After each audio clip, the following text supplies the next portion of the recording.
मैंने 20 साल जेल भी काटी, मर्डर भी किए मैंने। कि हम जैसे खूंखार लोग, हत्याचार, मांस, शराब, दारू, लूटा मारी करने वाले लोगों को, ऐसे संतों की नजर और बाणी पड़ जाती है।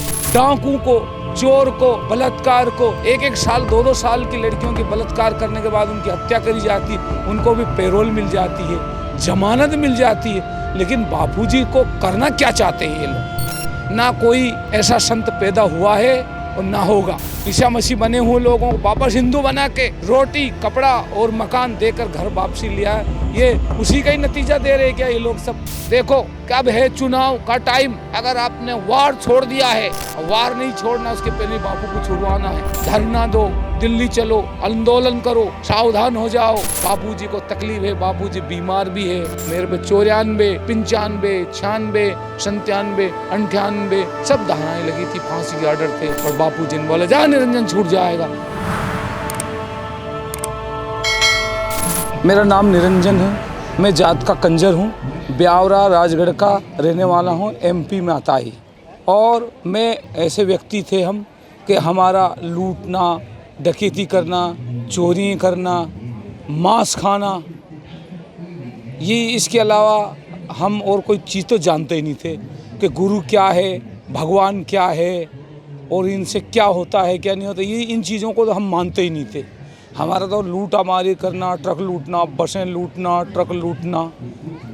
तब एक व्यक्ति, एक बुजुर्ग दादा ने, करणवास के ने, जगन्नाथ जी दादा थे, अरे के बापूजी के पास चलो तुम लोग के। अरे कहाँ, कैसी ज़िंदगी जी रहे तुम्हें? जंगलों में पड़े रहे तो पुलिस के मारे मच्छर खाते हैं तुम लोगों को, खाना नहीं मिलता, रोटी नहीं मिलता।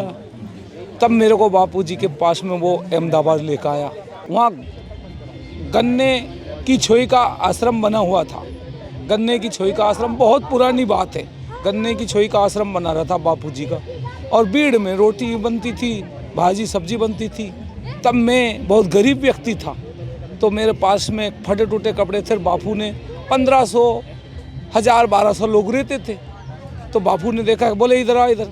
कहाँ से आए? मैंने बापू जी ब्यावरा राजगढ़ से आए। ब्यावरा राजगढ़ से आए? बहुत गरीब हो लोग। ये बापू ने झोली फैलाओ, बापू ने प्रसाद दिया मुझे और एक सिक्का आ गया प्रसाद में।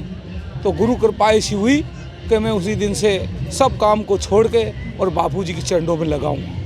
मैंने 20 साल जेल भी काटी, मर्डर भी किए मैंने बहुत सारे काम किए। लेकिन गुरुदेव मिलने के बाद मैं हर साल अनुष्ठान करता हूं और बापूजी मुझे निरंजन कंजर के नाम से जानते हैं। अब मैं सरकार से ये कहूँगा कि हम जैसे खूंखार लोग, हत्याचार, मांस, शराब, दारू, लूटा मारी करने वाले लोगों को, ऐसे संतों की नज़र और बाणी पड़ जाती है और अपने आप पलट के और वो राष्ट्र का भी भला करते हैं, कानून का भला करते हैं और समाज का भला करते हैं। तो मेरा हाथ जोड़कर प्रार्थना ये है सरकार से, न्यायालय से, मोदी से, अमित शाह से कि बहुत हो गया। 11 साल से बापूजी को रख के आप लोग बापूजी को रख के करना क्या चाहते हो? करना क्या चाहते हो? ऐसे संतों को रखते, डाकू को, चोर को, बलात्कार को, 1-1 साल 2-2 साल की लड़कियों की बलात्कार करने के बाद उनकी हत्या करी जाती, उनको भी पैरोल मिल जाती है, जमानत मिल जाती है। लेकिन बापूजी को करना क्या चाहते हैं ये लोग? लेकिन याद रखो, हम जैसों पर कृपा हुई तो इस भारत पर पूरे पर बापूजी की कृपा होगी। और बापूजी कोई छोटी मोटी हस्ती है नहीं, ब्रह्मज्ञानी है। ना इस धरती पे, इस धरा पर ना कोई ऐसा संत पैदा हुआ है और ना होगा। जो बापूजी आज धर्मांतरण को रोककर सभी हिंदुओं को, ईसा मसीह बने हुए लोगों को वापस हिंदू बना के रोटी, कपड़ा और मकान देकर घर वापसी लिया है। ये उसी का ही नतीजा दे रहे क्या ये लोग सब? क्यों जो बापू ने पूरी जिंदगी लोगों को रोटी दिया, कपड़ा दिया, आदिवासियों में भंडारे, रोटी खाओ, भजन करो और 35 रुपये रोज ले जाओ, ऐसी योजनाएं चलाई बापू ने।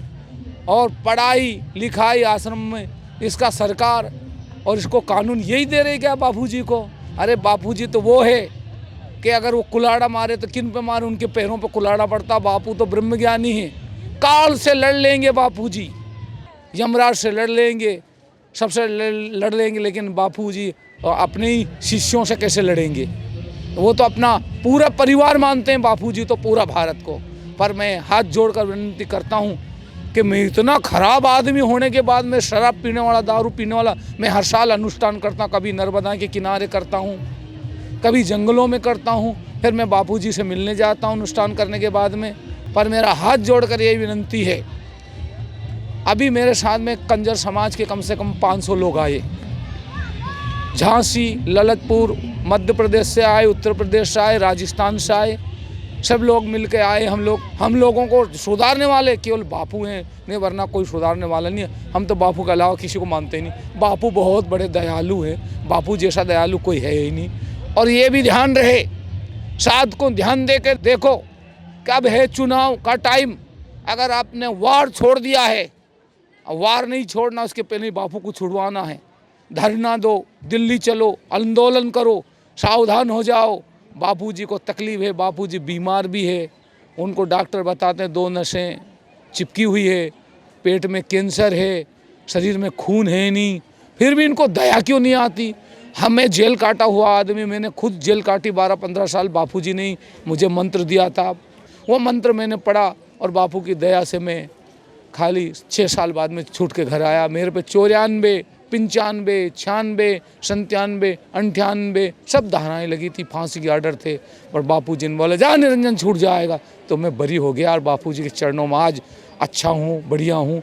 मेरे पास 70 बीघे ज़मीन है, मेरे पास मौसम्बी, संतरों के बगीचे हैं। मेरे को खाने को अन्न नहीं मिलता था, पहनने को कपड़ा नहीं मिलता था।